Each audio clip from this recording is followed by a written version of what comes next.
ఇరుముళ్ళ బంధము జరిగెను శుభలగ్నము సీతారాముడు ఒకటయ్యను ఈ దినము 7 అడుగుల పయనము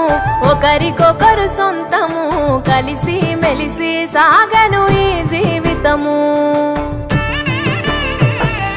శతమానం భవతి అని వధువరులను దీవించి శ్రీరస్తు శుభమస్తని అతిథులు ఆశీర్వదించి పంచాభూతాల నడుమ 2 మనసులేకమయ్యే కళ్యాణం